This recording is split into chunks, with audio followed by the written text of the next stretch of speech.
दिव्या की गुजरने के बाद कोशिश तो मेरी हमेशा यही रही है कि मैं दोनों बच्चों को कभी भी मां की कमी महसूस न होने दूं।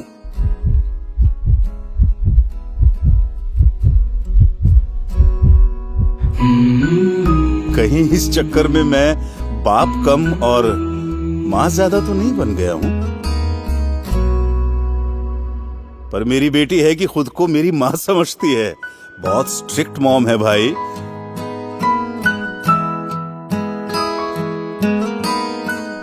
बचपन में मेरा सपना था कि मैं बड़ा होकर एयरफोर्स ज्वाइन करूं, लेकिन जिंदगी भर पिताजी का बिजनेस ही संभालता रह गया। मगर अपने बच्चों के लिए मेरा कोई सपना नहीं है। मैं बस उनका सपना अपनी आंखों में देखना चाहता हूं। दोनों बच्चे एस्ट्रोनॉट, अंतरिक्ष यात्री बनना चाहते हैं। सपने चाहे कुछ भी हों, इंसान को सबसे पहले स्वस्थ और तंदुरुस्त होना चाहिए।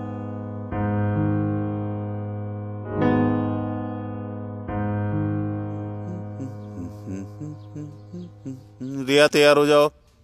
रिया, रिया, मैं नोटिस कर रहा हूं आजकल तुम एक्सरसाइज करने से बच रही हो। पढ़ाई पर भी ध्यान नहीं है तुम्हारा। क्या हो गया है? चलो तैयार हो जाओ। पापा, मैं नहीं आ रही हूँ। मैं टायर्ड फील कर रही हूँ। नहीं आ रही हूँ क्या मतलब है? टायर्ड फील मतलब मैं टायर्ड फील नहीं करता हूँ क्या? घर से ऑफिस तक काम करता हूं तुम दोनों के लिए। कम ऑन रिया, सपने पूरे करने के लिए उसे जीना पड़ता है, मेहनत करनी पड़ती है, सेक्रीफाइस करने पड़ते हैं। ठीक है, मत आओ। अरे ओह गॉड। छोटी छोटी खुशियों से रूठी जिंदगी, खोए से ख्यालों में सिमटी जिंदगी। कुछ बात है, क्या है वजह, ना कुछ पता, कुछ तो खता।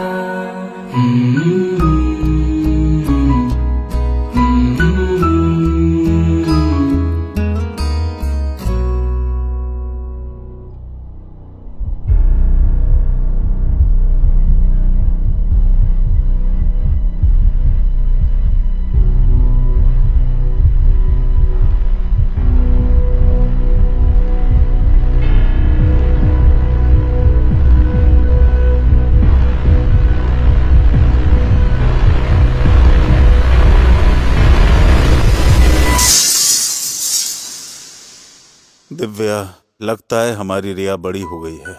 वो मुझसे कुछ कहना चाहती है, लेकिन मैं समझ ही नहीं पा रहा हूं। तुम भी नहीं हो। वो हमेशा थकी थकी रहती है, पता नहीं क्यों। क्यों? क्योंकि शी इज लैकिंग न्यूट्रिशन। रिया में पोषक तत्वों की कमी है। लेकिन दोनों भाई बहन तकरीबन एक ही उम्र के हैं, एक जैसा खाना खाते हैं, तो फिर लड़का स्वस्थ है, लड़की इतनी कमजोर क्यों है?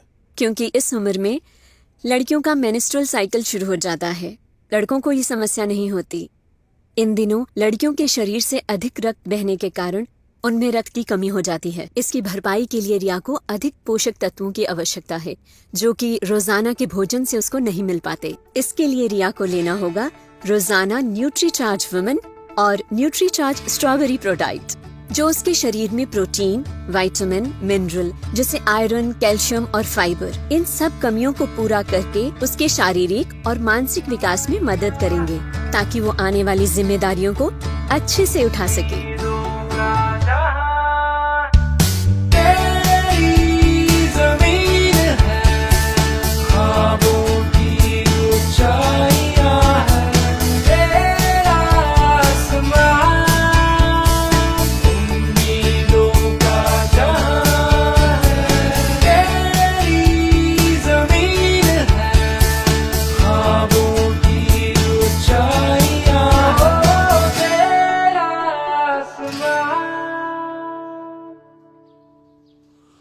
ये क्या? आपने आज भी अपने चश्मे का फ्रेम नहीं बदला? पापा, आप आज भी ब्रेकफास्ट करना भूल गए थे ना? क्या देखा? पापा, आप हमेशा कहते हो ना कि आप अपनी आंखों में हमारा सपना देखना पसंद करते हो, लेकिन मैं आज चाहती हूँ कि आप मेरी आंखों से इस 4.5 लाख किलोमीटर की ऊंचाई से इस ब्रह्मांड को देखोगे तो इसमें सबसे खूबसूरत ग्रह है हमारी पृथ्वी, और इस पृथ्वी में सबसे खूबसूरत देश है हमारा इंडिया। और पूरे इंडिया में जो सबसे सुंदर चीज दिखाई देती है वो है मेरे पापा। आई लव यू पापा। थैंक यू पापा, मेरे सपनों को उड़ान देने के लिए। थैंक यू न्यूट्रीचार्ज, मेरे उड़ान को लगातार ताकत देने के लिए।